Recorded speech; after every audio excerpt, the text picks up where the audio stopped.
It is with great joy that Faith Chronicles now presents its brand new audio podcast format, the Deep Dive Faith Chronicles. From now on, we will bring you in-depth, research-based, and spiritually enriching conversations on the most relevant topics for our Catholic faith.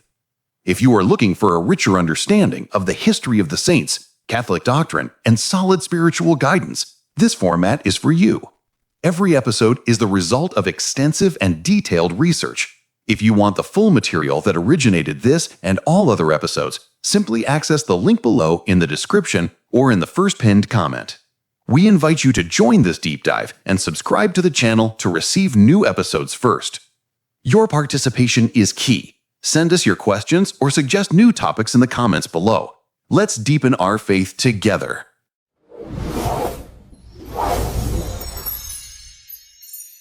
Deep Dive Faith Chronicles. Welcome to the Deep Dive. We are kicking off a fascinating exploration into one of the most astonishing religious and historical claims made in the New World. It really is. The Jesuit conviction that the indigenous figure Sumé was in fact the Apostle St. Thomas. It's a remarkable claim, and one that, it instantly elevated the status of the entire continent in the eyes of 16th century Europe. You have to understand the expectation. Right. When the first Jesuits arrived in Brazil in 1549, led by the first provincial, Father Manuel de Nobrega, they were prepared to find a tabula rasa. A blank slate. A world of people who had, never been touched by the Christian message. Never. They were ready to be the absolute starting point, the first page of the New World salvation history. They expected to deliver the kerygma, the foundational proclamation of the gospel, to a virgin land. Exactly. But instead, they found something that instantly changed their entire mission framework. It shifted it from one of, let's say, pioneering imposition to one of historical restoration. They found a memory. A deep, persistent, and incredibly detailed oral tradition. One that not only predated the European arrival, but seemed to confirm the very theological mandate they already carried.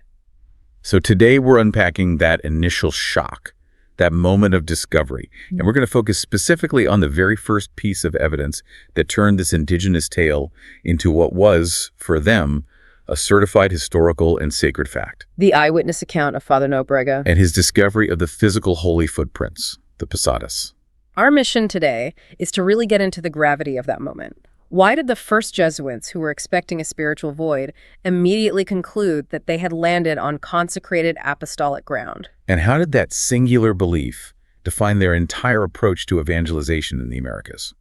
This discovery became the theological bedrock upon which they built the entire church in Brazil. It's that fundamental. Okay, so let's start with that initial friction point, the contrast between what they were expecting in Europe and the reality they found in America. What was the theological weight they were carrying with them? It was immense. You have to picture it. The Jesuits were members of a unified 1,500-year-old theological structure. Right. The core belief was that the apostles, having received Christ's command to preach to the entire world, had, successfully completed that task. The known world, Europe, Asia, Africa, had been evangelized. So they carry the full authority of that apostolic mandate, but they're sailing toward this massive, unknown landmass, the Americas. And this raised a really unsettling question, a deeply troubling one. Had God just neglected the people of this vast new continent for 15 centuries? Was this entire half of the world somehow outside of salvation history? Exactly. It poses a genuine crisis for the concept of divine providence. If God is faithful, if Christ's command was universal, then the gospel must have been preached here at some point. But their working assumption was that it hadn't been. Their anticipation was that they would be delivering the kerygma for the very first time. They expected the indigenous people to be Pagani. And we should clarify that term. In this context, it doesn't just mean pagan in the modern sense. It meant something more specific. Yes, it meant people who had literally never heard the word of God. So they expected a tabula rasa, a clean slate upon which the faith could be written for the first time. But then they arrive, they start interacting with the Tupi-Guarani in Bahia, and that entire narrative just immediately shatters. It shatters. They didn't find a blank slate at all. They found structure. They found a rich and detailed oral tradition, and it all centered on this seminal religious figure. This figure was called Sumé, or sometimes Zume, or Pa'i Sumé, especially by the Guarani peoples. And the description of Sumé, as it was recorded in Nobrega's very earliest letters, is immediately resonant with a European context. Strikingly so. Yeah. The natives described him, and quite consistently, as a white, bearded, miracle-working teacher. A bearded man, which would have stood out. Immensely. They claimed he performed healings and, crucially, that he taught their ancestors moral laws and new forms of agriculture. That last point seems really important. It's not just spiritual teaching. It's practical salvation. Think about the significance of this. He taught them how to process manioc, which is a toxic root, to make it edible. This was the basis of their survival. It was the bread of the land. So you have a figure who brings both moral and physical salvation. Which resonates very, very strongly with apostolic activity. Okay, but here's where I have to push back a little, from a modern critical perspective. Yeah. Isn't finding a white bearded teacher a little too convenient for European conquerors? Sure. How do we know the Jesuits weren't just projecting their own assumptions onto some ambiguous indigenous narrative, seeing what they wanted to see? And that is a completely fair question. It's one modern historians often raise. However, the sources from 1549, particularly Nobrega's initial raw letters, they really emphasize the sincerity of the shock. The astonishment. Yes, and the speed of the theological recognition. The immediate reaction, as it's recorded, was not strategic subterfuge to co-opt a local legend. It was genuine theological recognition. They identified Sumé immediately and sincerely with the apostle St. Thomas. St. Thomas, who, according to a long-standing tradition, had traveled as far as India. Exactly. So for them, the geography wasn't even that much of a stretch. So this incredible coincidence wasn't seen as suspicious at all. It was seen as a sign of divine providence itself. Precisely. For them, it was the answer to that massive theological problem we just talked about. Had God neglected the New World? And the answer was a resounding no. The identification meant God had not neglected the New World. This land was not truly pagan, it was apostolic. It affirmed that the Americas had been part of salvation history from the very beginning, even if that history had been forgotten or corrupted over time. And this shift, it fundamentally redefines the entire missionary enterprise. Let's dig into the theological nuance there. The indigenous people were not Pagani anymore. What was the new designation? They shifted them from Pagani, those who had never heard the word, to apostate. And this is absolutely key. Apostates. Yes. Apostate implies people whose ancestors had received the word, but who had rejected it, probably due to moral failings or persecution, and had subsequently forgotten it.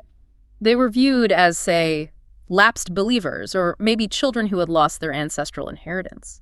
That distinction changes everything about the psychology of the missionary, doesn't it? Everything. If you're dealing with Pagani, you are, by definition, imposing a foreign truth. But if you're dealing with apostate, you are performing an act of restoration. You're simply giving them back what was historically and spiritually theirs to begin with. As a reclamation project, not a conquest. Exactly. And it injected the Jesuits with this deep spiritual optimism. They weren't fighting an uphill battle against a completely alien culture. They were completing a sacred task that was begun centuries before them by an apostle. And the sources are clear on this point. The sources emphasize this was a genuine conviction. It wasn't a pious legend in the diminutive sense or some calculated political maneuver. For them, it was the absolute guiding truth of the early Brazilian mission. Okay, so the bedrock of this entire Jesuit thesis rests not just on these oral accounts, but on Father Nobrega's action. He decides to physically verify the indigenous claims. He does. We need to go straight to his 1549 letter from Bahia, because this is the document that transforms this local folklore into certified history for the entire Jesuit order and for Europe. Nobrega's account is the locus classicus. It's the definitive original source of the whole Sumé Thomas tradition in Brazil. He starts by reporting the legend of Zomé, as he spells it. Mm-hmm. And he includes the detail that when the natives tried to kill him, they shot arrows at him, but those arrows miraculously turned back upon the aggressors. So right away, you have a clear miracle tradition. It establishes Zomé as someone beyond normal human power. Correct. But then the narrative shifts completely. It shifts when Nobrega takes on the role of what we might call a cautious investigator.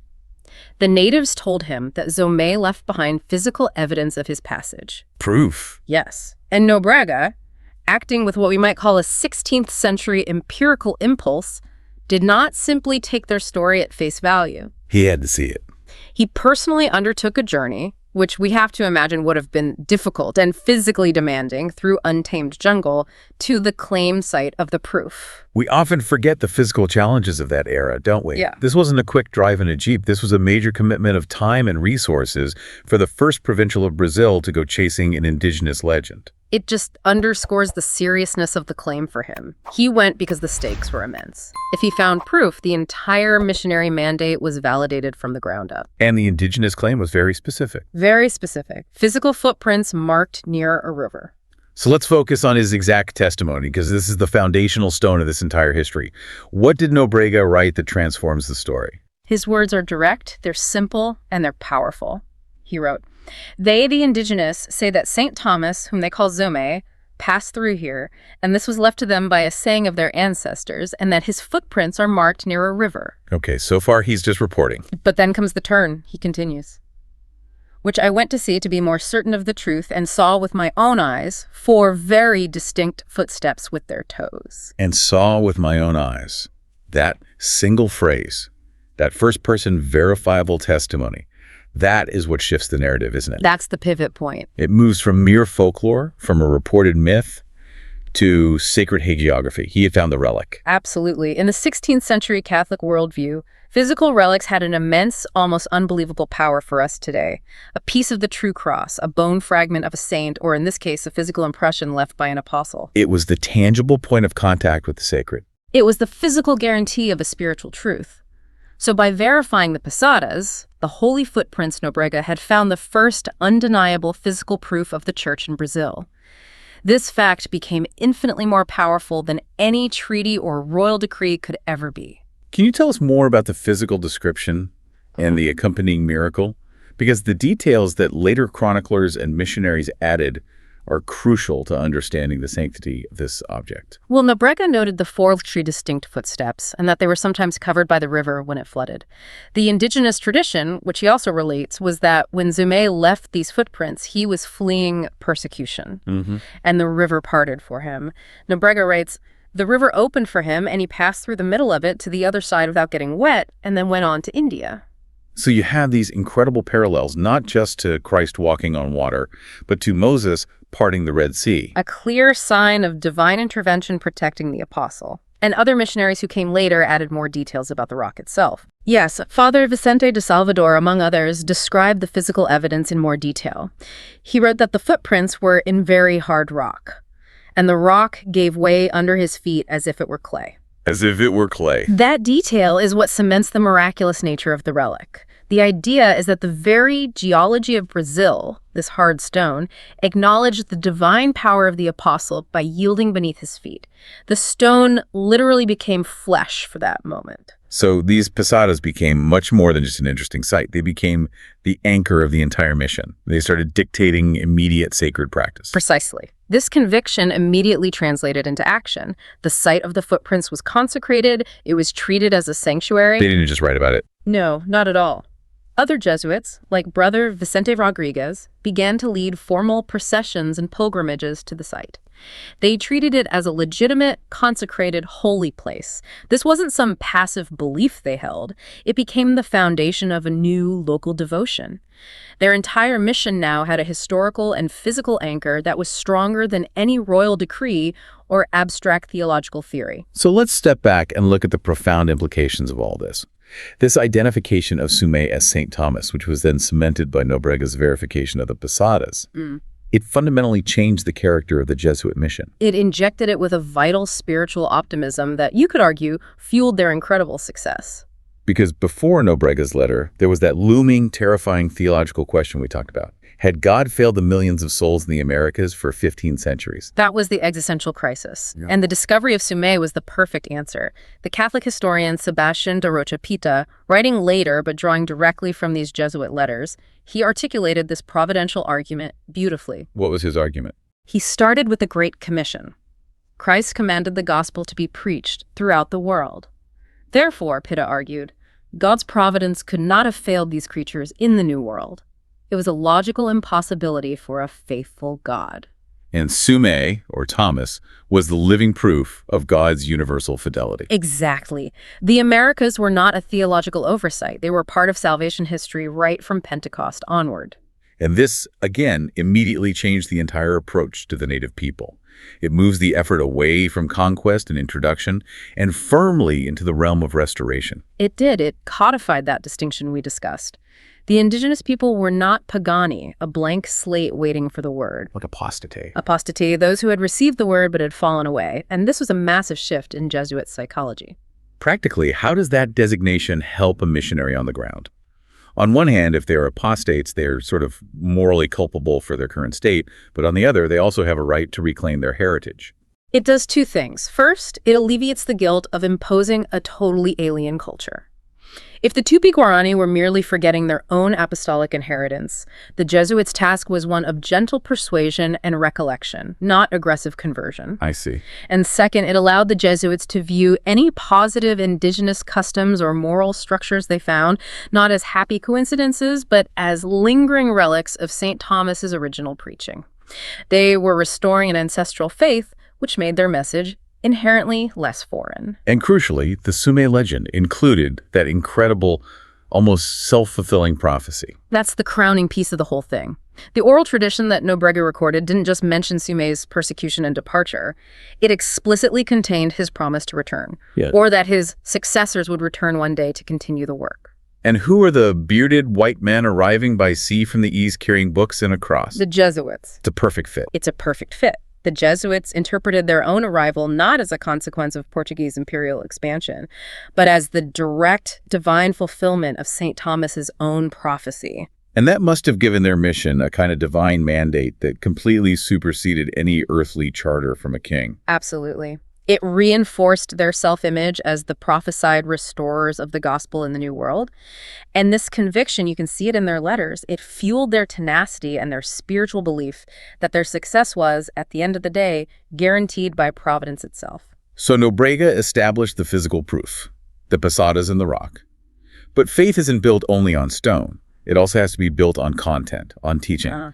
So now we turn to Father José de Anchieta, the revered apostle of Brazil, who provided further vital validation through a critical analysis of the content of Sumé's remembered teachings. Anchieta was an incredibly astute linguist and catechist. He immediately understood that the Sumé legend wasn't just a historical curiosity, it was a ready-made rhetorical tool. The teaching aid. The perfect preparatio evangelica and evangelical preparation. He didn't have to start from an atheistic void or a completely alien spiritual system. He simply had to refine an already accepted, if corrupted, apostolic framework. And he noticed that the indigenous spiritual framework already aligned with a kind of basic Christian dualism. That's right. And Anchieta confirmed the identification with St. Thomas by noting the natives' belief in two men, one good and one evil. The good one was Sumé, whom they believed was St. Thomas. So that provides an immediate framework for the cosmic struggle, good versus evil. It does. The benevolent Sumé versus the malevolent spirit they called Myra, a spirit of discord. Anchieta's task was simply to identify Sumé with Christ, or the apostle of Christ, and Myra with Satan. The structure was already there. But the moral evidence he uncovered was perhaps even more stunning for the Jesuits, because it went right to the heart of their most challenging moral conflicts on the ground. Yes. It focused on the specific reason for Sumé's persecution and departure.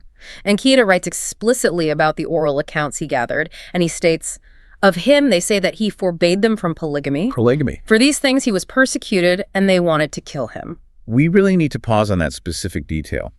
Polygamy.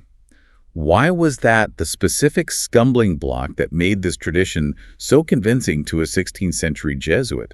Why wasn't it idolatry or human sacrifice, for example? Because polygamy was the single greatest practical day-to-day obstacle to Christian conversion among the Tupi-Guarani. It was culturally and economically entrenched. It wasn't just a moral issue. Not at all.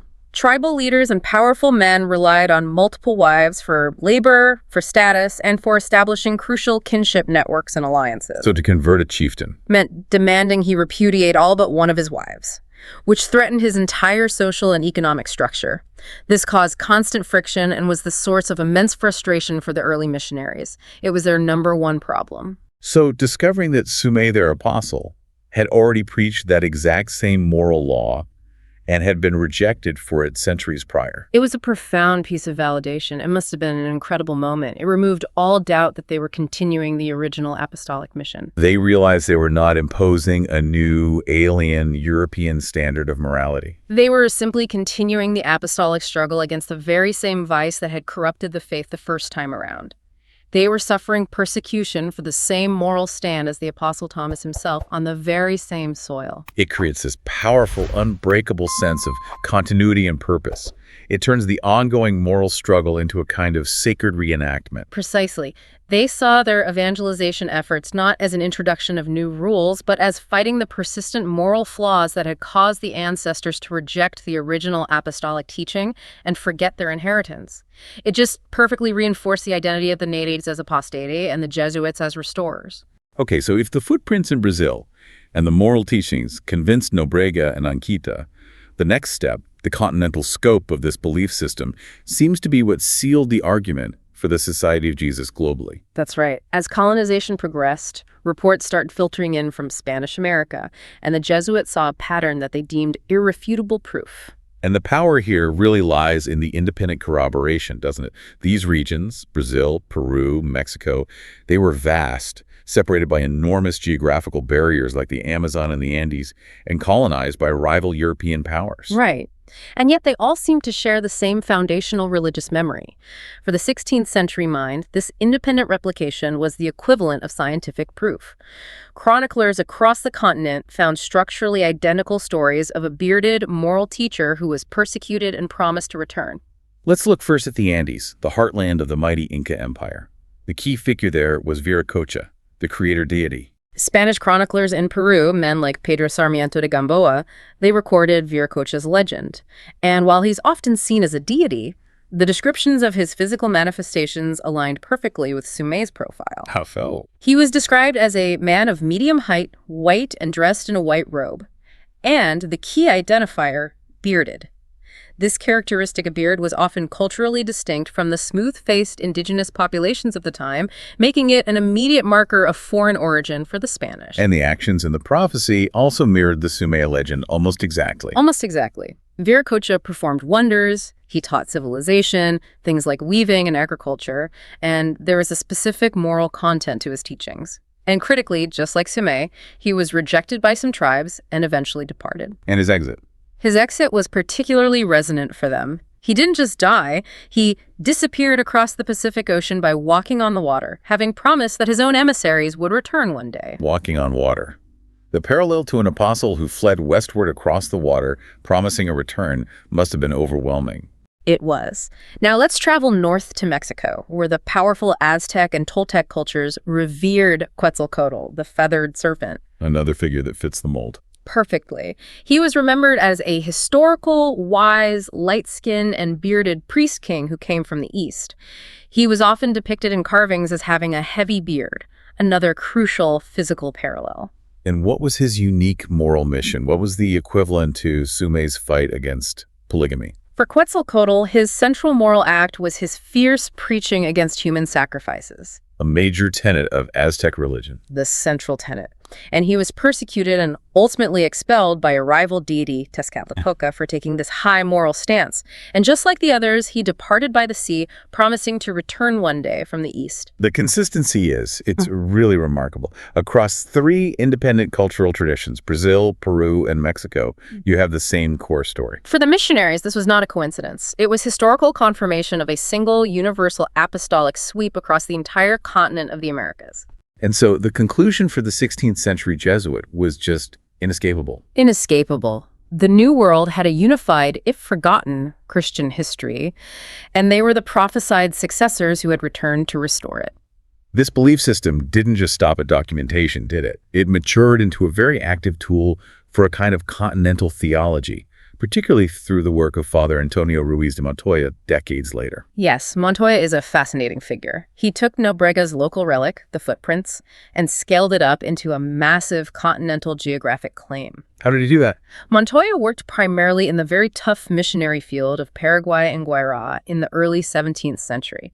He was truly the architect of this grand geotheological thesis. He argued that the legendary transcontinental network of indigenous trails known as the Pi'i was, in fact, the evangelization route of Pa'i Sumé. So he literally transformed a physical trade route into a sacred continental-sized relic. Absolutely. He acted as what we might call an apostle engineer. In his influential 1639 work, Conquista Espiritual, the spiritual conquest, he dedicated major sections to arguing this point. He claimed he had personally walked stretches of this path. So again, we have that element of eyewitness testimony. Yes, and he described it with almost a surveyor-like precision, giving it the official Jesuit designation, the Camino de São Tomé, St. Thomas's path. What specific details did he provide about this path that made it seem supernatural or apostolic? He described it as a path of a specific uniform width, miraculously free of major undergrowth, where only a tiny specific type of grass grew. He wrote, and I'm paraphrasing, that this path runs throughout all that land, and some Portuguese certified to me that it runs continuously from Brazil, and that it is commonly called the Path of St. Thomas. So in his mind, the Pi'i was literally a line drawn by the apostle's foot, miraculously maintained over centuries, connecting the entire continent from the Atlantic to the Andes. It transforms the Pi'i from a simple trade route into a 1,000-mile-long relic, a sacred highway carved into the very geography of the New World. And this had crucial geotheological implications for the Society of Jesus, I imagine. Huge implications. By mapping a single unified apostolic territory, Montoya was, in a way, theologically erasing the colonial boundaries established by the Treaty of Tordesillas between Spain and Portugal. That's interesting. He was establishing a single sacred Jesuit mission field, a continent unified by St. Thomas's feet, grounded not in the shifting decrees of kings, but in immutable sacred precedent. It was a kind of theological claim for territorial independence and spiritual dominion for the Society of Jesus itself. Okay, let's bring this deep dive back to the central concept of transformation.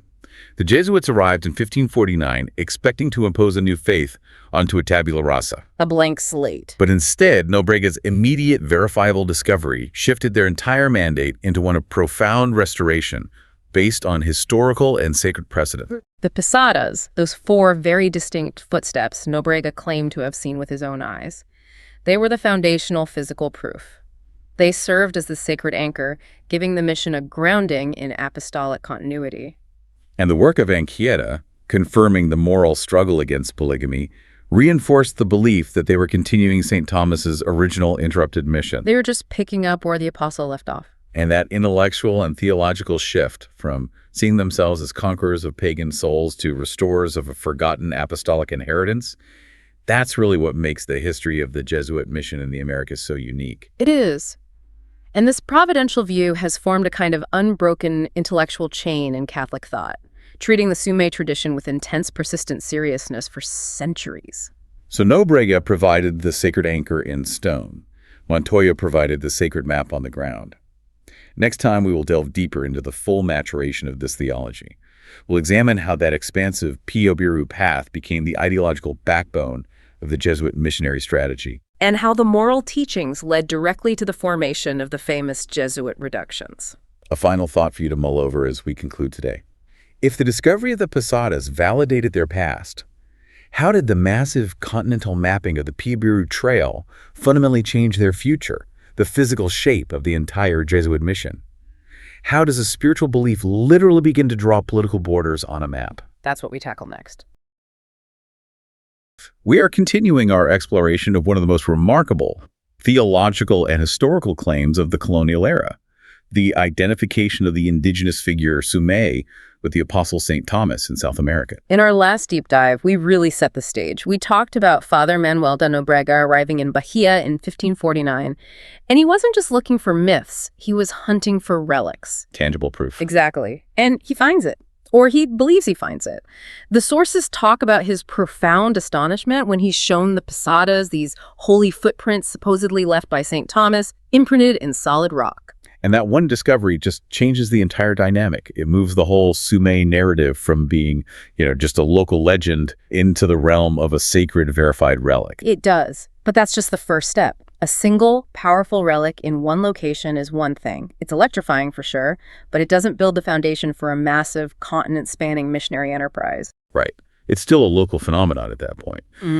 To justify the sheer scale of the Jesuit mission, this belief had to be systematically validated. It needed to grow. Precisely. And that is our mission today. We're going to unpack the intellectual and really the spiritual scaffolding that turned this one isolated finding into the central theological thesis of the entire Jesuit project in South America.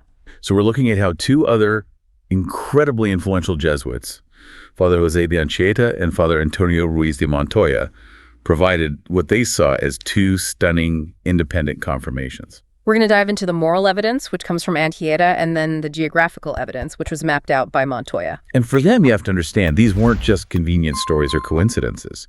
This was absolute proof that they were continuing an ancient apostolic mission. They weren't starting something new. They were finishing something old. And as we go through this, we're relying directly on the primary sources, the letters, the chronicles, the detailed theological works written by these men themselves. It's the overwhelming conviction you feel in their writing that really defines this whole period. Okay, let's unpack this and begin with the moral evidence. The key figure here is Father José de Anchieta. Right, Anchieta, often called the Apostle of Brazil. And that's not an exaggeration. The man was a titan. A linguistic genius, for one. He basically codified the Tupi language. And he was a master catechist, a foundational figure in what would become Brazilian culture. Absolutely. And his approach was, for the time, intellectually sophisticated, and in some ways remarkably respectful. He didn't arrive seeing the indigenous worldview as just a complete void of religion or morality. He saw it as a starting point. Yes, he saw it as an incomplete but partially correct structure. He was operating from a theological concept the church called preparatio evangelica. The evangelical preparation, that's a critical term here. It suggests that the indigenous people were already, in some way, prepared for the gospel. They'd already received an initial, if corrupted, version of the truth. That's the idea. And Anchieta realized that the Tupi-Guarani already had a concept of cosmic dualism, a struggle between good and evil. They had their good man, Sumé, who the Jesuits identified as St. Thomas. And their bad counterpart, Myra. So Anchieta's stroke of genius was recognizing that he didn't need to impose entirely new, alien, European concepts of salvation and evil. His strategy was about identification and continuity. It wasn't stop believing in your gods and start believing in ours. Not at all. It was more like the figure you call Sumé is the apostle of Christ. The forces you already fight are the forces we fight. Let me just give you the true names for the figures you already know. So it confirms the cosmic struggle they already believed in. It makes the conversion process feel less like a conquest. And more like a return to an ancestral, purer form of their own traditions. But, to make that stick, to really validate that identification, the traditions needed specific, verifiable content. Right. You can't just say they're the same. You need proof points. And this is where the moral evidence becomes so stunningly specific and so powerful. The source material highlights one particular moral law that Sumé preached. And it was a law that he was rejected for. Yes. Anchieta's writings, they just focus like a laser on the issue of marriage and family structure. He wrote clearly detailing the essential moral content Sumé preached. Of him, they say that he forbade them from polygamy. For these things, he was persecuted and they wanted to kill him. Polygamy. Yeah. That is such a specific and loaded detail. Why would that single issue prohibiting having multiple wives be the defining piece of evidence for Anchieta? Why did that convince him he was on the right track? Because the sources universally describe polygamy as, and this is a quote, one of the single greatest practical and moral hurdles the Jesuits themselves faced in Brazil. So this wasn't just some abstract theological debate. Oh, not at all. We have to understand the reality on the ground. For the Tupi-Guarani, polygamy wasn't just a personal choice. It was the bedrock of their kinship structure, their economic power, their entire political hierarchy. A chief's wealth and his power were literally measured by the number of wives he had. They were the primary agricultural labor force. They produced the children who would become warriors. Exactly. So if you challenge polygamy, you're not just challenging a custom. You are challenging the entire social and political fabric of their society. You're pulling the thread that unravels everything. And the Jesuits knew this. They knew that to establish stable, permanent Christian communities, what they called the reducciones or missions, they had to establish Christian family structures. And that meant monogamy. And every time they tried to enforce that rule, They were met with furious resistance. It often led to persecution, to people abandoning the missions entirely, even to attempts on the missionaries' lives. It was their single biggest point of conflict. So now imagine the weight of this revelation for Ankia. He is struggling day in and day out. He's risking his life, suffering persecution, because these local chiefs refuse to abandon this one specific practice. And then he discovers that the ancient prophet the Tupi themselves revered as Sumé was also persecuted and rejected for preaching that exact same law centuries before. It was more than just validation at that point. It's a profound spiritual connection, a lightning bolt. It meant the Jesuits weren't inventing a problem. They weren't imposing a new alien European morality. They were continuing the exact same apostolic struggle. On the same soil, against the same vice that St. Thomas himself had begun, this shared suffering, this shared struggle, it transformed their mission. It went from being this difficult, frustrating labor into a sacred, continuous relay race that began with an apostle of Christ. It provides this immense emotional and theological reassurance. Suddenly, their suffering becomes apostolic suffering. The frustration of dealing with this stubborn chief, well, that has a precedent set by St. Thomas himself. It completely reframes their work. And Kieta could now go to the natives and say, look, we are not enemies of your customs. We are simply asking you to return to the customs established by your own ancient teacher, Sumé. We are the fulfillment of his rejected message. Wow. This sense of unbroken continuity confirmed by a specific shared moral struggle that provided the powerful moral validation that really anchored the whole Jesuit conviction. So Ankia provides that deep moral continuity, linking their 16th century struggle right back to the apostles' original mission. Now, we need to shift scope dramatically. And you do. We go from a personal, deeply moral issue to a massive continental geographical claim. And this brings us to Father Antonio Ruiz de Montoya. He's operating decades later and further south and inland in Paraguay and Guairá, which is modern southern Brazil. Montoya's role was different from Anquia's. You could say that while Anquia provided the spiritual foundation, Montoya provided the systematic continental framework. His job was to expand the Sumé Thomas belief from a local relic, the footprints, into a unified theology that could rationalize the vast mission territories the Jesuits were managing. And he lays this all out in his definitive 1639 work, Conquista Espiritu, the Spiritual Conquest. Yes, and he dedicates serious intellectual effort to this thesis. Our sources say 7 full chapters. His claim was both empirical and, frankly, audacious. He argued that the massive transcontinental network of pre-Columbian trails, which were already in use by the indigenous peoples, was the literal physical path of the Apostle St. Thomas. The literal path. This network is famously known as the Piabiru, and Montoya's project was to transform this indigenous trail system into a sacred relic, the Camino de São Tomé. So how does he do that? How does he make that leap? Well, like Nobrega before him, Montoya was a true empiricist. He didn't just read about this path in some dusty book. He based his claim on firsthand experience. He personally walked stretches of it. So he's part explorer, part theologian. Exactly. And his work reads almost like an engineering survey at points, which lends it this air of scientific authority. He's recording observable facts. And what were those facts? What did he see that convinced him this wasn't just any large indigenous trail? The specifics he recorded are fascinating. He wrote that he and his companions saw a path that has 8 palmos of width. 8 palmos. Okay, give us some context for that measurement. What are we picturing? Right. A palmo was a common Spanish unit of measurement based on the span of a hand, so about 8 or 9 inches. 8 palmos means this path was consistently maintained at about 5 to 6 feet wide. Wow. 5 to 6 feet. That's enough for 2 men to walk side by side comfortably. That's a true highway through the wilderness. It is immense. A path that wide, maintained through vast stretches of jungle and savanna, connecting regions separated by thousands of miles. That suggests a level of organization and purpose far beyond some casual hunting or trade trail. Absolutely. But there had to be more than just the width. There was. The detail that truly crystallized his conviction was the vegetation. He noted that in this 6-foot-wide space is born a very tiny grass. And he says this grass was unique to the path. It was totally distinct from the surrounding jungle floor. A different kind of grass grew only on the path. Yes. And the indigenous people themselves confirmed this. They told him that only this specific type of grass grew there and that they had never needed to clear it or maintain the width. It simply remained clear on its own. So to them, the path seemed almost supernaturally maintained. perpetually clear of the aggressive jungle undergrowth, marked only by this unique vegetation. It was seen as the physical residue of a divine act, a miracle imprinted on the land. So Montoya systematically traces the route, starting near the Atlantic coast at San Vicente, heading west through the Guayra region and major river valleys, ultimately aiming towards the Andes in Peru. And he concludes that St. Thomas hadn't just visited. No.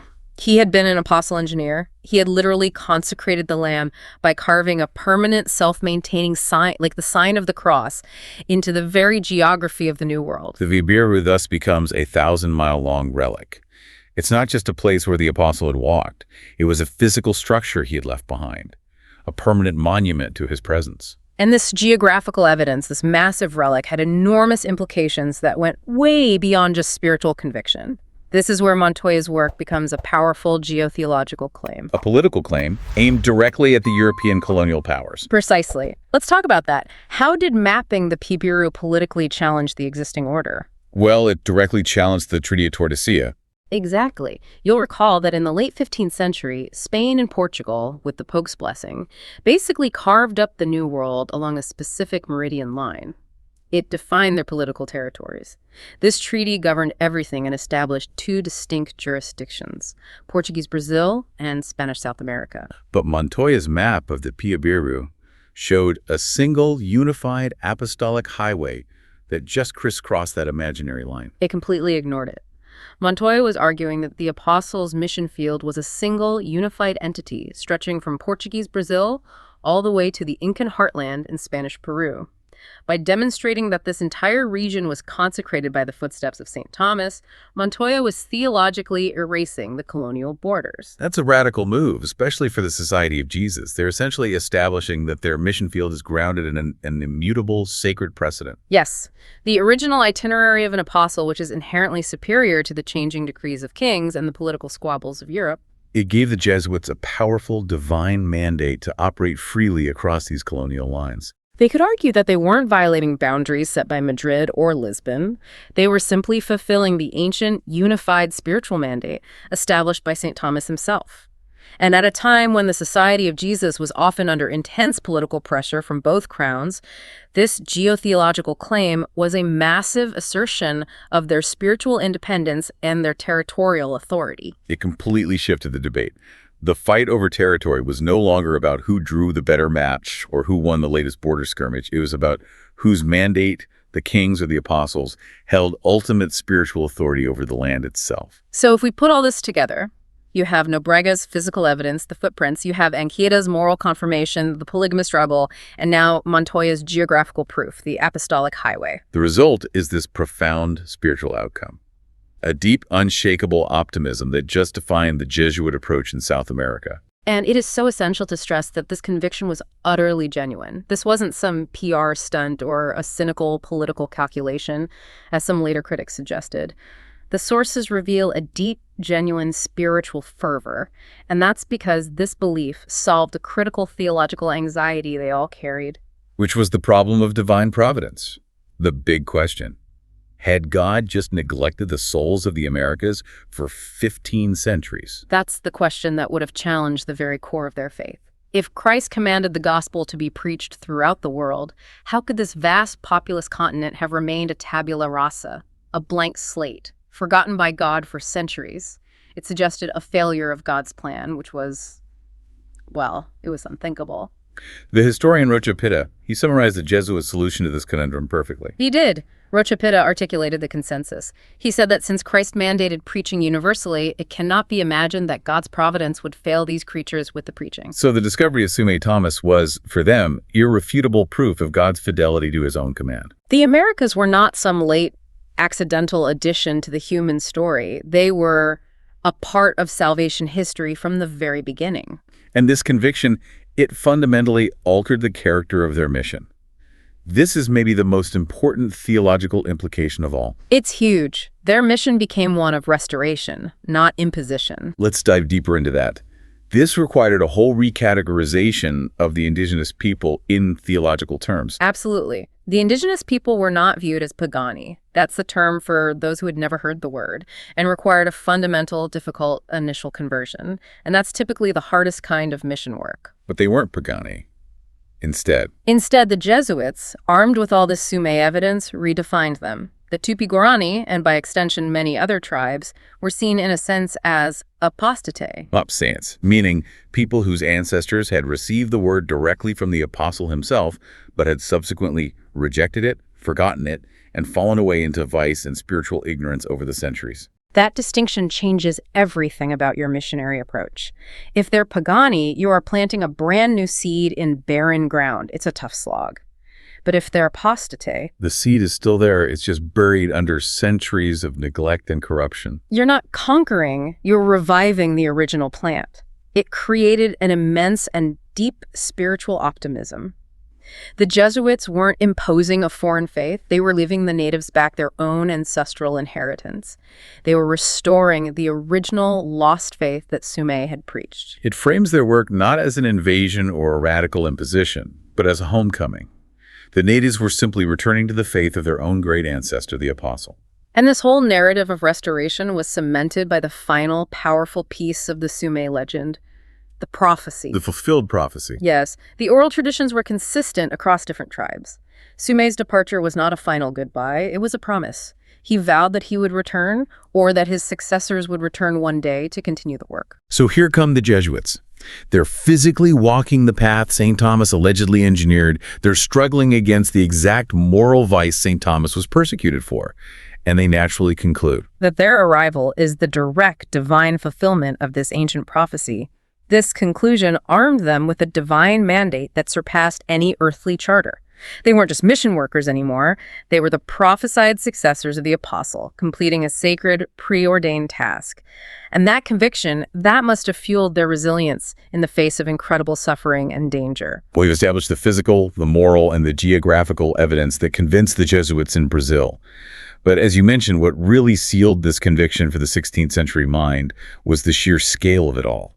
The Sumé legend wasn't an isolated case. No, it was replicated across the entire continent. This is what we could call the corroborating evidence, or maybe the peer review stage of their thesis. Right. For the Jesuits, if the same story was being told independently, thousands of miles apart, in totally different language groups and empires like the Inca and the Aztec, it provided what they saw as irrefutable proof that the story was historical, not just some localized fantasy. And you have to think about the logistical separation here. The Jesuits in Brazil had virtually no contact with the Spanish chroniclers writing about the Inca in Peru, or the Dominicans working up in Mexico. These were completely independent observers. And yet they all recorded structurally identical core narratives. This is the most compelling element of the whole thing. Let's look at the first case study from the Andes, recorded by Spanish chroniclers as they expanded into the Incan Empire. The central figure they encountered was Viracocha. Viracocha. He was the supreme deity of the Inca pantheon, often translated as sea foam or creator of the world. So how did the Spanish chroniclers connect him to an apostle? Well, chroniclers like Pedro Sarmiento de Gamboa, they recorded indigenous traditions that described Viracocha in a way that just shocked and delighted the Europeans.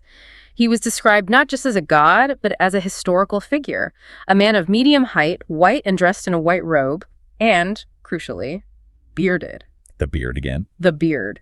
This physical description, white and bearded, is the consistent apostolic marker that they found in traditions all across the New World. And his actions were also consistent with an apostle, right? Not just a typical local deity. Precisely. Viracocha was a great teacher. He emerges from Lake Titicaca. He teaches the people agriculture. He establishes moral laws. He performed wonders. But most importantly, just like Sumé in Brazil, he was rejected by some tribes. The pattern of apostolic teaching, followed by persecution and departure, it just repeats perfectly. And his story ends with that same pattern. Viracocha disappeared across the Pacific Ocean by walking on the water. It's this dramatic, miraculous departure you'd expect from an apostle who had consecrated a region. And of course, he too promised that his emissaries would return. So the Spanish chroniclers, completely independently of the Brazilian Jesuits, came to the exact same conclusion. Identical conclusion. Viracocha must have been an apostle. Most often they identified him as St. Thomas, sometimes St. Bartholomew. The theological logic was the same, continent-wide.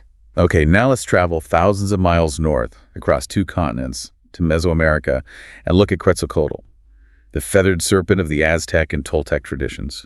This really feels like the final, irrefutable layer of proof for them. The pattern holds, almost uncannily. Quetzalcoatl was also described historically as a wise, light-skinned priest king who came from the east. Ancient carvings even confirm that he was often depicted as heavily bearded, which was completely unlike the indigenous Mesoamerican men. But it's the moral parallel, the one that ties right back to Anchieta's struggle in Brazil, that's the most profound similarity here. It is the intellectual heart of the corroboration. While Sumé was rejected for preaching against polygamy in Brazil, Quetzalcoatl was known for preaching against a different but equally fundamental indigenous practice, human sacrifice. So he taught a higher, gentler morality. He wanted offerings of flowers and butterflies instead. Yes. So in both regions, you have this apostolic figure introducing a higher moral law monogamy in Brazil, an end to human sacrifice in Mexico, and in both regions, that figure is persecuted and expelled by the people who prefer their ancient, vice-ridden customs. The structural identity of these narratives is just stunning. It's not only the beard or the white skin, it's a whole sequence of events. Divine instruction, introduction of a challenging moral law, rejection and persecution, a dramatic departure, and then that final prophecy of return. And Quetzalcoatl also promised to return from the east, which led to that tragic prophecy being misapplied to Hernán Cortés. Right. So for the Jesuits and the other chroniclers, this was just overwhelming. It wasn't only Brazil, it was Peru. It was Mexico. Independent sources, independent chroniclers, independent empires, all sharing a structurally identical narrative about a moral, bearded teacher who was rejected and promised that his successors would return. For the 16th and 17th century mind, this sheer volume of evidence was undeniable proof that the entire continent of the Americas had, in fact, been evangelized by St. Thomas. This has been a truly exhaustive deep dive into how this belief was built and validated in the 16th and 17th centuries. It's so clear that it wasn't enough to have one single relic. The Jesuits systematically constructed this framework of evidence that was physical, moral, and geographical. Let's just quickly review the 4 pillars that formed the architecture of their conviction. First, you have the empirical evidence. Nobrega's verification of the posadas, holy footprints, which grounded the belief in a tangible, sacred relic. Second, the moral evidence. Anchieta's recognition that Sumé's persecution for preaching against polygamy provided a direct, ongoing parallel to the Jesuits' own daily struggle. That framed their work as an apostolic continuation. Third, the geographical evidence.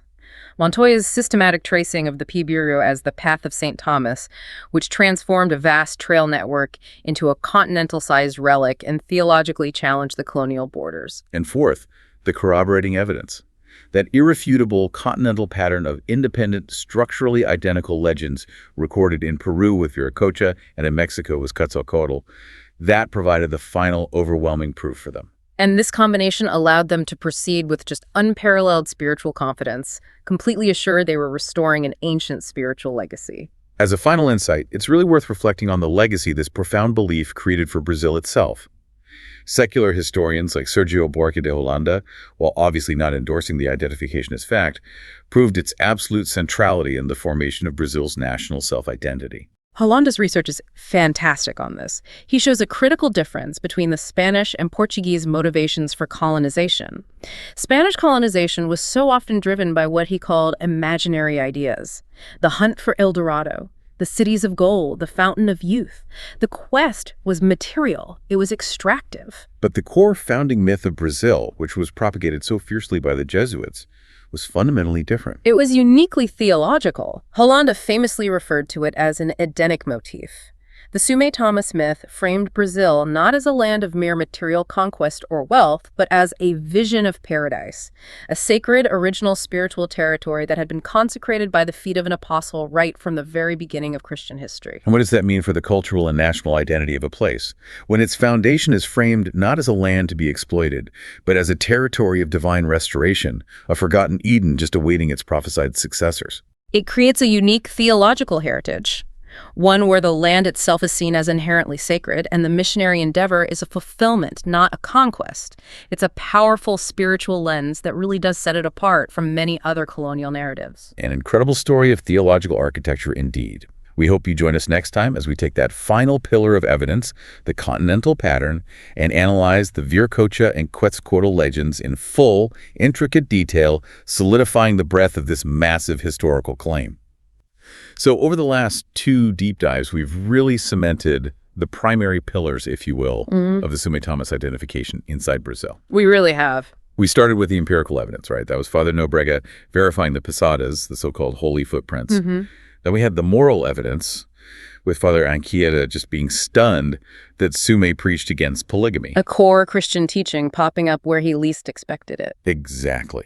And then finally, that geographical proof from Father Montoya, who mapped the Pibiru Trail and called it the Great Apostolic Highway. And this is where the story it explodes. It shifts from a local Brazilian conviction to a massive Pan-American theological framework. Okay. What you need to realize is that this Sumé Thomas idea was never meant to be just an isolated story for the Tupi-Guarani coast. Right. This isn't just some local legend anymore. It's about to go continental. Precisely. As missionaries and chroniclers started fanning out across the Americas, I mean, all the way from the Amazon up to the Andes and then into Mesoamerica, and the sources use words like this, they were absolutely stunned. Stunned by what? They found the exact same structural story repeated completely independently among the high civilizations of the Inca and the Aztec. Wow. I mean, that has to be an intellectual shockwave of the highest order. It is. For a 16th century mind, that's not just a remarkable coincidence. That is divine confirmation. It's proof. It would make them feel that the Americas weren't a continent of discovery, but more like a continent of rediscovery. That's the perfect way to put it. It confirmed for them that this land was already part of salvation history. Their mission wasn't one of imposition, it was one of restoration. It validated their entire enterprise. Okay, so let's unpack this. This is our mission for this deep dive. Yeah. To compare the core attributes of Sumé with the Incan Viracocha and the Aztec Quetzalcoatl. We need to see why the chroniclers saw this convergence across 3 civilizations as, well, irrefutable proof of a single continent-wide mission by St. Thomas. And we begin, naturally, in the high Andes, thousands of miles from the Brazilian coast, right in the heart of the Inca Empire. This is where Spanish chroniclers are writing everything down. They're busy recording the traditions of the great creator deity Viracocha. Okay, so figures like Pedro Sarmiento de Gamboa. And Pedro Cieza de León. Right. They're recording these foundational myths. And the moment they hear the description of Viracocha, they must have just instantly made the connection. They did, and it's the physical description that makes it inescapable. Viracocha was said to have emerged from Lake Titicaca, but he was described in terms that just completely contradicted the indigenous norms. How so? Gamboa specifically recorded that Viracocha was, and this is a quote, a man of medium height, white and dressed in a white robe. Okay, that alone would put them on high alert. White skin, a distinct robe. But what was the specific detail that made them go from interesting figure to apostle? The beard. The beard. Viracocha was consistently described as bearded. Other chroniclers called him a venerable old man with a beard holding a staff. And you have to remember, culturally, the Inca were generally clean-shaven or had very little facial hair. So this figure just stands out completely. A central white robe-wearing, bearded figure performing wonders and teaching morality. I mean, to the Spanish, that just screamed New Testament figure. It's an absolutely staggering structural parallel, especially when you think about the distances involved. These cultures had no contact. And the parallel goes deeper than appearance. Just like Sumé, Viracocha taught valuable skills, agriculture, weaving, how to organize a society. But crucially, he also faced resistance. Persecution. So the pattern of rejection holds up. Yeah. Just like Sumé in Brazil. Exactly. Viracocha was rejected by some tribes. In one account, they actually tried to kill him with a stone. He then punishes them with fire, shows mercy, and then finally departs by doing something. Well, miraculous. Which was? Walking on the waters of the Pacific Ocean. Walking on the Pacific. Okay. Sumé leaves footprints in stone, but walking on water is just as clear a sign of divine power. Yeah. Did he leave a prophecy too? He did. He promised that one day his emissaries would return from across the sea. Ah. So because of all this, the description, the moral teaching, the miracles, the Spanish chroniclers independently identified Viracocha as an apostle, sometimes St. Thomas, sometimes St. Bartholomew. So they didn't even need to talk to the Jesuits in Brazil. No, the story itself led them to the exact same conclusion. That's a powerful convergence. So now we shift again, thousands of miles north to Anahuac, Mexico, and the Aztec and Toltec traditions of Quetzalcoatl, the feathered serpent. And this is where it all truly clicks into place for the Jesuits. Now, Quetzalcoatl is a very complex figure, revered as a god, but also as a historical, wise priest king who came from the East. And the physical description, does it hold up here too? It does. Sources widely describe him as a light-skinned and bearded figure. Chroniclers even wrote about historical carvings that showed him heavily bearded. Okay, so the visual template is now consistent across 3 completely separate cultural zones: Brazil, the Andes, and Mexico.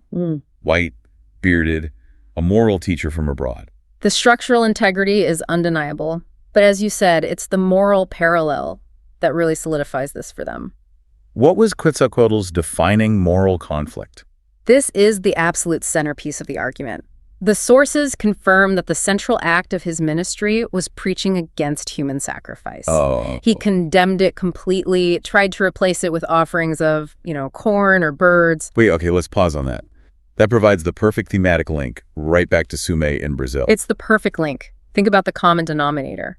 A higher moral law being imposed on a very old, deeply ingrained cultural practice. Right. Sumé gets driven out of Brazil for preaching against polygamy. Which was common practice. And Quetzalcoatl gets persecuted, expelled even, for preaching against human sacrifice. Which was ritually central to the Aztecs.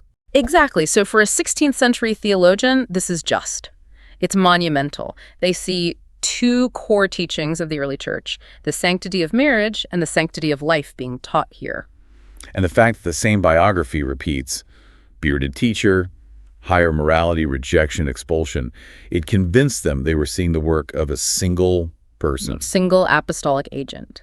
They believed Thomas had simply adapted his teaching to the greatest moral challenge of each region he visited. The persecution was the ultimate proof of his mission. And of course, like the other 2, Quetzalcoatl also departs by sea, promising to return one day from the east. Which brings us to that famous and very tragic historical consequence. Right. This prophecy of return, it gets misapplied. Tragically and fatally misapplied. You're talking about Montezuma and the arrival of Hernan Cortés. Precisely. Montezuma, feeling the historical and spiritual weight of that prophecy, misinterpreted Cortés's arrival from the east as the return of Quetzalcoatl himself. And that religious miscalculation, you could argue, played a huge role in the downfall of the Aztec Empire. It shows you the devastating real-world impact these ancient myths could have. So if we synthesize this whole thing, Sumé in Brazil, Viracocha in Peru, Quetzalcoatl in Mexico, for the Jesuit chroniclers, this wasn't just a collection of nice stories. Not at all. It felt like replicated, peer-reviewed findings, independent accounts from 3 separate civilizations all telling the same core story. For them, it was irrefutable structural proof. It elevated the entire American continent in their eyes. It wasn't just a place for conversion. It was an ancient, consecrated land. This biography, found everywhere, turned the Jesuit mission into a divine mandate. Okay, let's quickly nail down those 4 common elements that links the 3 figures. This is the core takeaway. Number 1, appearance. All 3, Sumé, Viracocha, Quetzalcoatl, were described as white and bearded, which contrasted with the local populations. Number 2, moral teaching. All preached a higher morality that caused major social conflict. Sumé against polygamy, Quetzalcoatl against human sacrifice. Number 3, persecution. All of them were rejected, persecuted, and either forced to flee or were formally expelled. And finally, number 4, prophecy. All promised that they or their successors would return, which, for the Jesuits, was a promise about their own mission. This pattern provided these profound geotheological implications, confirming their belief in a single historical apostolic mission across the whole New World. It perfectly fused comparative mythology with 16th century theological certainty. It was a powerful narrative. And that really brings us to the end of our look at the evidence itself. We've seen how the legends of Viracocha and Quetzalcoatl were structurally identical to Sumé, giving the missionaries that continental proof they needed. And this proof established their mission not as a new encounter, but as the fulfillment of a command given 16 centuries earlier. So before we wrap up, a quick check for you, the listener. What was that specific moral teaching that links the persecutions of Sumé and Quetzalcoatl? Right, Sumé opposed polygamy. Quetzalcoatl opposed human sacrifice. That shared experience of rejection for a higher moral cause was key. Okay, so we've established the 16th century conviction and the evidence they used. But that raises a huge question for historians today, which is, how did this legend survive? How did it thrive for centuries, even after the Jesuits were expelled? And that is the subject of our epilogue. We're going to explore the historiography of the Sumé Thomas legend. We'll see how it moved beyond just missionary anecdote and was analyzed with profound theological seriousness by scholars like Father Seraphim Lete. The really interesting part, the enduring legacy, comes when secular authors start to weigh in. Exactly. We have to look at secular giants like Sergio Buarque de Holanda, one of Brazil's most important historians. And in his book, Visão do Paraíso, Vision of Paradise, he wasn't arguing for the truth of the legend. No, not at all. But he confirmed its profound cultural importance. And what was his conclusion? He called it the only conquest myth of Luso-Brazilian origin, meaning while other colonial powers had myths about gold or military might, the Luso-Brazilians framed their national origin story around the visit of an apostle. So it consecrated Brazil as something more than just a colony. Holanda argued it framed Brazil as an Edenic motif, a kind of paradise that was blessed and promised by an apostle from the very beginning. That sets a magnificent stage. We're moving from theological proof to cultural identity. The story of Sumé becomes the foundational myth for how Brazil sees itself. It's an incredible legacy. Join us next time as we dive into that enduring and very surprising legacy of this continental legend. So this is it, the epilogue to what has been, well, an incredible journey. It really has been. Over the last several modules, we've traced all this evidence, the empirical, the moral, the geographical, everything that led the 16th century Jesuits to this really astonishing conclusion. That the indigenous figure Sumé was, in fact, the Apostle St. Thomas. Exactly. And we've established their conviction wasn't just a casual thing. It was immediate. It was deeply sincere. And it was built on multiple pillars of evidence they were gathering from all across the South American continent. So now we close the loop. Our mission today is to sort of step out of the 16th century. Right. And look at how this story, which seems so incredible to us now, has been analyzed by historians and cultural critics in more modern times. And I think the core objective here is to understand this massive fault line that runs right through the subject. Line. Yeah, the difference between the foundational Catholic historiography, which analyzes the theology behind the belief, and the modern secular analysis, which focuses on the cultural and sociological impact of the myth itself. Okay, let's unpack this historiography. And I guess we have to start with the cornerstone, the absolute foundation for any research in this field. Precisely.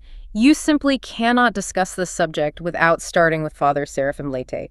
It's a monumental 10-volume work, Historia de Compañía de Jesus no Brasil. 10 volume. It's the definitive authority on this early period. So what was Lete's methodology? Because, when you're dealing with things like footprints and rocks and apostolic journeys, the method you use to analyze it is, well, it's everything. Right.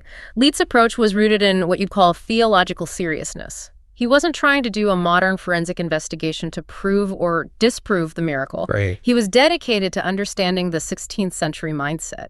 He approached the sources by focusing on their commitment to two key theological ideas. Okay, let's stop there and define those because they sound crucial to grasping that worldview. The first one is theology of providence. The theology of providence is the belief that God is actively guiding all of human history toward a divine plan. So for the Jesuits, the discovery of the New World couldn't just be an accident. It had to fit into salvation history. Exactly. If Christ commanded the apostles to preach to the whole world, then God must have made sure that happened even in the Americas centuries before Columbus. Wait, so the foundational evidence they were using it was less about forensic proof and more about starting from the assumption that the mission had to be divinely sanctioned. Yes. It's a fascinating inversion of how we would approach historical evidence today. It really is. And the second concept? Apostolic continuity. If they found evidence of a pre-existing Christian-like tradition, Sumé preaching morality and being persecuted for it, it meant their mission wasn't some kind of clean slate invasion. So it was a continuation of work that an apostle had already started. Precisely. The belief in Sumé as St. Thomas was a huge morale boost. It transformed them from pioneers starting from scratch into restorers. They were just picking up the thread of an ancient divinely established tradition. They saw themselves as continuing an unbroken chain. An unbroken chain. And what's remarkable is that this providential view, it still governs a lot of contemporary Catholic sources. Groups like the Heralds of the Gospel, they continue to cite the original evidence. Like Father Nobrega's 1549 letter. Exactly. With the eyewitness verification of the Posadas, the holy footprints, they still adhere to that fundamental theological argument from the early historian Rocha Pitta. And his argument was? Well, Pitta basically concluded, since the Americas exist and Christ's command was universal, God's providence guaranteed an apostle had been there. So the tradition has more reasons to be believed than to be doubted. So the entire Catholic historiography, from light to today, is really focused on the sincerity and the theological soundness of that original conviction. It's asking, was the mission divinely warranted? That's the question. Okay, so now we shift gears completely. Because the secular historians, they don't really care about theological soundness. No, they care about consequence. They might call the whole identification a conceptual error, but our sources show they absolutely confirm the immense cultural impact this belief had on the founding of Brazil. And this is where we have to bring in the titan of Brazilian sociology, Sergio Buarque de Holanda. Yes, his work Visando Paraíso is just crucial. Holanda studied the psychology and the myths that drove colonization. And he gave the Sumé Thomas myth this very specific, very powerful title. He called it the only conquest myth of Luso-Brazilian origin. And that distinction tells you everything you need to know about its cultural weight. It really does. Because it creates a stark contrast with, say, the Spanish colonial project. Right. And when you think of the Spanish conquistadors, the myths that drove them were relentlessly material. El Dorado, the Fountain of Youth. Mountains of silver in Potosi. It was all about material conquest. But Brazil's foundational myth, the one propagated by the Jesuits, was uniquely theological. So how did that belief change the whole frame of colonization? Well, Holanda identified this as an Edenic motif. An Edenic motif. Yeah. So instead of Brazil being framed as a land to be violently conquered for its riches, the belief that an apostle had already walked there, it transformed Brazil into a sacred land. A vision of paradise. A vision of paradise, integrated into salvation history. That is a fundamental difference in how a nation sees itself. The sociological consequence of that sincere theological belief is just. It's immense. It defines Brazil's identity not as a territory for exploitation, but as a sacred nation with a special destiny. The cultural centrality is undeniable. And then if you look at someone like Alfredo Bossi, the literary critic, he focused on how this myth was practically applied. Right. Bossi's analysis in Dialética de Colonização looks specifically at Father José de Anchieta, the Apostle of Brazil. And his brilliant use of the Sumé story in his sermons, his letters. Bossi argued that Anchieta's strategy was this profound act of linguistic and religious acculturation. Meaning? Anchieta saw that the Tupi-Guarani already had this tradition, this story of a white, bearded, moral teacher who was rejected. Instead of trying to tear that down, he just co-opted it. He identified Sumé as St. Thomas. But you have to see the intellectual strategy there. Bossi didn't just see it as a cynical move. He analyzed the effectiveness of the method. Anchieta's use of Sumé built what Bossi called a pastoral bridge to the gospel. A bridge, I like that. It allowed the native populations to see Christianity not as this alien thing being imposed on them, but as a fulfillment of a story they already knew. Bossi was analyzing the sheer literary and pastoral intelligence of that approach. That's fascinating. It really shows how one single belief, Sumé is St. Thomas, can be analyzed from two completely different angles. Exactly. For its theological sincerity by someone like Liti. And for its profound intellectual and sociological consequences by Holanda and Bossi. The conviction itself is the crucial historical force, whether you accept the miracle or not. It shifts the entire historical question. You move from asking, is this factually true, to asking, what profound impact do people have because they sincerely believe this was true? Okay, before we wrap up, let's do a quick synthesis. What was the source of the Jesuits' deep spiritual optimism? It was the combined weight of all the evidence they gathered. It all pointed to one confident conclusion. They had the Posadas. The footprints, the verifiable relics. The moral confirmation that Sumé preached against polygamy, matching their own struggles, and then the grand geographical proof. Which brings us back to the Pibiru path. We've mentioned it a lot, but for anyone who hasn't been with us from the beginning, just remind us what this path of St. Thomas was. The Pibiru was this pre-Columbian network of indigenous trails. It stretched for thousands of miles. Right, connecting the Atlantic coast to Brazil. All the way to the Inca capital in Peru. And Jesuit explorers like Montoya, they systematically trace this transcontinental network. Because the name Pi'abiru was associated with the Holy Traveler, they just adopted it. It became the great continental relic, the Path of St. Thomas. So you have the empirical, the moral, and the geographical evidence all converging. Uh-huh. And then you layer on top of that the continental pattern. Yes. Viracocha in Peru, Quetzalcoatl in Mexico. These independent but structurally identical accounts of a bearded moral teacher. That convergence must have felt like overwhelming proof. It assured them their mission was not some political accident. It was the fulfillment of prophecy. It gave them a divine mandate that uniquely defined Brazil's founding myth as an apostolic land. And this brings us back to you, listening to this. Just reflect for a moment on the power of a founding myth. A shared historical narrative, whether you accept it as theological fact or a cultural construct. It can fundamentally shape a nation's identity, its purpose, its very geography for centuries. And if we revisit our guiding question for this epilogue, what is the key difference between how Father Serafim Leite and Sergio Buarque de Holanda analyze the Sumé myth? Leite examines the sincerity and the theological validity of the belief system itself. Whereas Holanda examines its unique cultural consequences, how it established Brazil's foundational identity as an Edenic motif, not just another land for material conquest. And here's a final provocative thought to leave you with, drawing on that geographical evidence. By mapping the Pi'abiru as this single, unified apostolic highway connecting the entire continent. The Sumé Thomas legend offered a revolutionary geotheological vision for the New World. It was a spiritual map that literally superseded the political boundaries that had been established by the Treaty of Tordesillas. A single divine mandate applied to the entire continent. An absolutely astounding legacy for a sincere conviction based on a footprint in a rock. Until next time, keep digging deeper.